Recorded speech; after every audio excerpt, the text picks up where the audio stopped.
Hello, good morning, guys. Welcome to Aleeta computer wear house.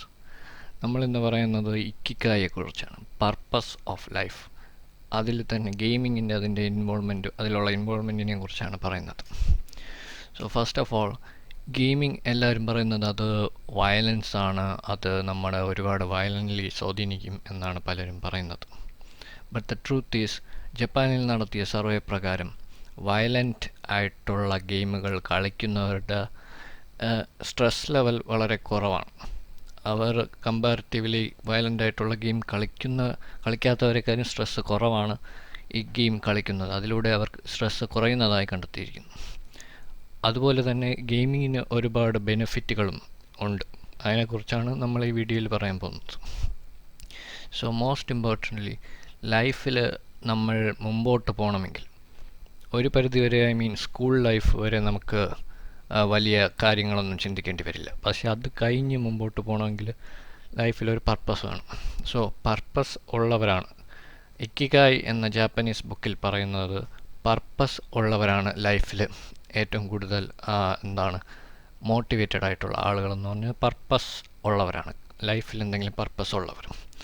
So നമ്മുടെ ലൈഫിലെ purpose കണ്ടെത്തുക എന്നുള്ളതാണ് ഇവിടുത്തെ ഇമ്പോർട്ടൻ്റ് ആയിട്ടുള്ള കാര്യം. സോ പണ്ട് കാലങ്ങളിൽ ഈ ജയിലിലൊക്കെ കിടന്നവർ, വേൾഡ് വാർ സമയത്തൊക്കെ ജയിലിൽ അടയ്ക്കപ്പെട്ടവർ, എന്താണ് അവർക്ക് മുമ്പോട്ട് പോകാൻ ഉണ്ടായിരുന്ന ഒരു മോട്ടിവേഷൻ എന്ന് പറയുന്നത് എന്താണ്? അവരുടെ ഫാമിലി, അവരുടെ കുടുംബത്തെയും പിള്ളേരെയും കാണുക എന്നുള്ള ഒരു മോട്ടിവേഷൻ അവിടെ ഉണ്ടായിരുന്നു. കാരണം അതാണ് അവരുടെ ആ ലൈഫിലെ പർപ്പസ് എന്ന് പറയുന്നത്, അവരുടെ ഫാമിലിയെ മീറ്റ് ചെയ്യുക. ആ പർപ്പസ് ഉണ്ടായിരുന്നത് കൊണ്ട് തന്നെ അങ്ങനെ ഒരു പർപ്പസ് ലൈഫിൽ വേറെ പ്രത്യേകിച്ച് ഒന്നും ഇല്ലാതവർ ഇരുന്ന ആളുകളെക്കാളും ഈ പർപ്പസ് ഉണ്ടായിരുന്നവർ സർവൈവ് ചെയ്തു എന്നാണ് അവിടെ കണ്ടെത്തിയത്. സോ ലൈഫിലൊരു പർപ്പസ് ഉള്ളവർക്ക് എന്ത് തടസ്സങ്ങളെയും അതിജീവിക്കാനുള്ള കഴിവുണ്ട്. സോ അതുപോലെ തന്നെ നമ്മുടെ ബോഡി എങ്ങനെ ടേക്ക് കെയർ ചെയ്യുന്നു എന്നതനുസരിച്ചിരിക്കുന്നു നമ്മുടെ ചിന്തകളും. സോ പ്രോപ്പറായിട്ടുള്ള സ്ലീപ്പ്, എക്സസൈസ് ആൻഡ് നല്ല ഫുഡ്, ഈ 3 കാര്യങ്ങൾ തന്നെ നോക്കിയാൽ തന്നെ ലൈഫിൽ നന്നായിട്ട് മുമ്പോട്ട് പോകാൻ പറ്റും. പക്ഷേ ഈ സിമ്പിൾ ആയിട്ടുള്ള ഈ 3 കാര്യങ്ങൾ പോലും ചെയ്യാൻ ആളുകൾക്ക് കഴിയുന്നില്ല എന്നുള്ളതാണ് സത്യം. ലൈഫിൽ എന്തെങ്കിലും പ്രശ്നമുണ്ടാകുമ്പോൾ ആൽക്കഹോൾ, ഡ്രഗ്സ് അതുപോലുള്ള ലഹരി പദാർത്ഥങ്ങളിലേക്ക് തിരിയുന്നതിലൂടെയാണ് ഈ പ്രശ്നങ്ങൾ മുഴുവൻ ഉണ്ടാകുന്നത്. Happiness doesn't come from bottle. Happiness ഒരു ബോട്ടിലിൽ നിന്ന് വരേണ്ട സാധനമല്ല, അത് നമ്മുടെ ഉള്ളിൽ നമ്മൾ ഉണ്ടാക്കിയെടുക്കേണ്ട സാധനമാണ്. സോ അതുപോലെ തന്നെ പർപ്പസും നമ്മൾ അത് കണ്ടെത്തുന്നതല്ല, കണ്ടുപിടിക്കുന്നതാണ്. നമ്മൾ കണ്ടുപിടിക്കണം നമ്മുടെ പർപ്പസിന്. അതൊരു ബോട്ടിൽ നിന്നും വരത്തില്ല, വെളിയിൽ നിന്ന് വരത്തില്ല. പർപ്പസ് അത് നമ്മൾ ഉള്ളിൽ കണ്ടുപിടിക്കണം പർപ്പസിന്. സോ വീഡിയോ ഗെയിമിൽ വയലൻസ് ഉണ്ട് എന്ന് പറയുന്നത് വീഡിയോ ഗെയിം കളിക്കാത്തവരാണ് കൂടുതലും അതിൻ്റെ വയലൻസിനെ കുറ്റം പറയുന്നത്. സോ ലൈഫിൽ നമുക്കൊരിക്കലും മൾട്ടി ടാസ്ക് ചെയ്യാൻ പറ്റത്തില്ല. നമ്മുടെ brain is not suppose to do multi tasking.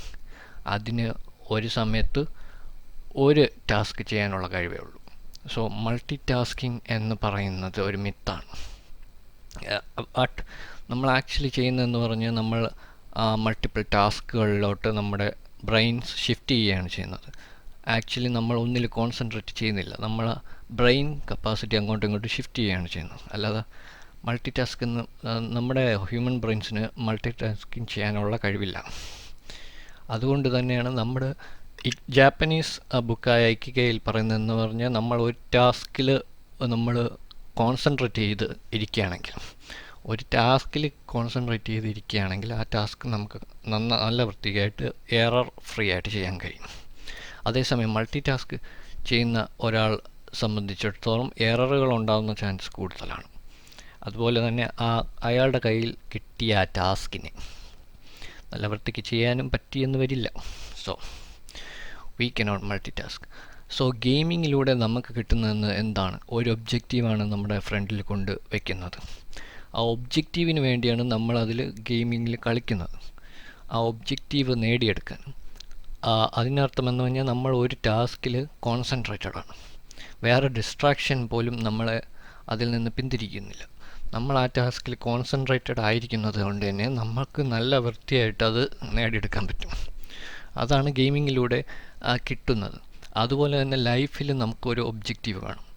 അപ്പോൾ ആ ഒബ്ജക്റ്റിന് വേണ്ടി നമ്മൾ ട്രൈ ചെയ്യുമ്പോൾ നമ്മളതിൽ സക്സീഡ് ചെയ്യാനുള്ള ചാൻസ് കൂടുതലാണ്. മൾട്ടി ടാസ്കിങ്, ഈ മൊബൈൽ ഫോൺ എന്ന് പറഞ്ഞു കഴിഞ്ഞാൽ ഒരു മൾട്ടി ടാസ്കിങ് ഡിവൈസാണ്. അത് നമ്മുടെ ബ്രെയിനിൻ്റെ കപ്പാസിറ്റി കുറയ്ക്കുന്നു. മൾട്ടി ടാസ്കിങ് പിന്നീട് നമ്മൾ ആ സോഫ്റ്റ്വെയർസാണ് നമ്മളെ കൺട്രോൾ ചെയ്യുന്നത്. നമ്മൾ കൺട്രോൾ ചെയ്യേണ്ട സാധനം നമ്മളെ കൺട്രോൾ ചെയ്യുന്നു. അതൊരിക്കലും നമ്മൾ അനുവദിക്കാൻ പാടില്ല. സോ ഗെയിമിങ്ങിലെന്ന് പറഞ്ഞാൽ ഒരു objective, only one objective. When we achieve that we will win in that game. So അതുപോലെയല്ല ഒരു മൊബൈൽ ഫോൺ.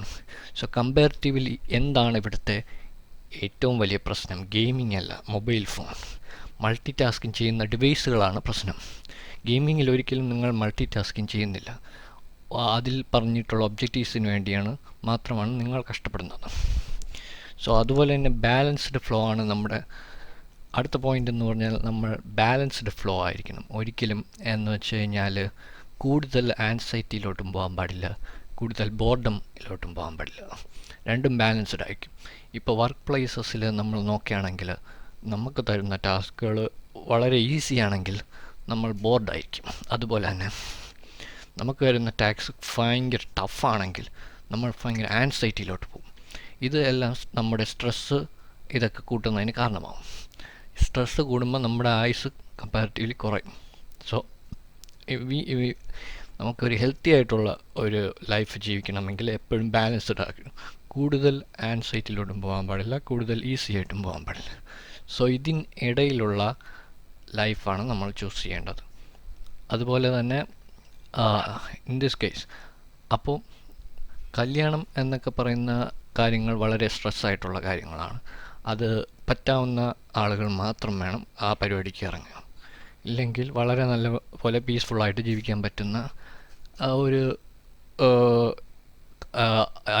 ഒരു ടൈപ്പ് ഓഫ് കാലഘട്ടത്തിലാണ് നമ്മൾ ജീവിക്കുന്നത്. We have options to be peaceful. Ultimately പീസാണ് നമുക്ക് വേണ്ടത്. കല്യാണം കഴിച്ചാലും ഇല്ലെങ്കിലും നമ്മൾ പീസ്ഫുൾ ആയിരിക്കണം. നമ്മൾ അതിന് വേണ്ടത് ഒരു ആൾട്ടർനേറ്റീവ് പർപ്പസ് നിങ്ങൾ ലൈഫിൽ കണ്ടുപിടിക്കുക. എന്താണ് നിങ്ങളുടെ പർപ്പസ്? നിങ്ങളുടെ പർപ്പസ് എന്ന് പറയുന്നത് വെറുതെ കല്യാണം കഴിച്ച് കുട്ടികളെ ഉണ്ടാക്കുന്നതാണോ നിങ്ങളുടെ പർപ്പസ്? എങ്കിലത് ചെയ്യാം. പക്ഷേ അതിനുപരി വേറെ എന്തെങ്കിലും പർപ്പസ് നിങ്ങൾക്കുണ്ടെങ്കിൽ, ഇതിനേക്കാളും ആൾട്ടർനേറ്റീവ് വലിയൊരു പർപ്പസ് ഉണ്ടെങ്കിൽ അത് നേടിയെടുക്കുക തന്നെ ചെയ്യണം. So purpose is very important to live a long and healthy life. നിങ്ങളുടെ ലൈഫിലെ ഒബ്ജക്റ്റീവ് നിങ്ങൾ ക്ലിയർ ആക്കുക. പിന്നെ വേറൊരു ടെക്നിക്കുണ്ട്, പൊമോഡ്രോ ടെക്നിക് എന്ന് പറയും ജാപ്പനീസിൽ. 25 മിനിറ്റ് വർക്ക്, 5 മിനിറ്റ് റെസ്റ്റ്. അതുപോലെ ഇത് വേണമെങ്കിൽ 50 മിനിറ്റ് വർക്ക്, അതുപോലെ തന്നെ 10 മിനിറ്റ് റെസ്റ്റും വേണമെങ്കിൽ എടുക്കാം. അപ്പോൾ ജോലി ചെയ്യുന്ന സ്ഥലത്തായാലും എവിടെയായാലും ഈ ഒരു ടെക്നിക്ക് ഫോളോ ചെയ്യുക. So brain needs some time to reactivate എന്നുള്ളതാണ്. അപ്പോൾ ഇപ്പോൾ പറഞ്ഞ കാര്യങ്ങളിൽ എന്ന് പറഞ്ഞാൽ ഇക്കിഗായ് എന്ന് പറയുന്ന ജാപ്പനീസ് ബുക്ക് ഓഫ് ഹാപ്പി ലൈഫിൽ പ്രതിപാദിക്കുന്ന കാര്യങ്ങളാണ് ഈ പറഞ്ഞത്. So gaming not necessarily increase violence. Or നല്ല രീതിയിൽ ഗെയിം കളിച്ചു കഴിഞ്ഞാൽ നിങ്ങൾക്ക് നിങ്ങളുടെ ലൈഫിൽ പല ഇമ്പ്രൂവ്മെൻറ്റ്സ് ഉണ്ടാകും. അതിൽ നിന്ന് നല്ല കാര്യങ്ങൾ മാത്രം എടുക്കുക, മോശം കാര്യങ്ങൾ എടുക്കാതിരിക്കുക എന്നുള്ളതാണ്. അതിപ്പോൾ ഏത് കാര്യം എടുത്തു നോക്കിയാലും അത് ഇങ്ങനെയാണ്. നിങ്ങൾ നല്ല കാര്യങ്ങൾ മാത്രം എടുക്കുക, മോശം കാര്യങ്ങൾ എടുക്കരുത്. Okay, so this is me, Abil Ammar from Alita Computer Warehouse, signing off. So ഇതിൻ്റെ പാർട്ട് 2 വീഡിയോ ഉണ്ടായിരിക്കുന്നത്. Stay tuned guys.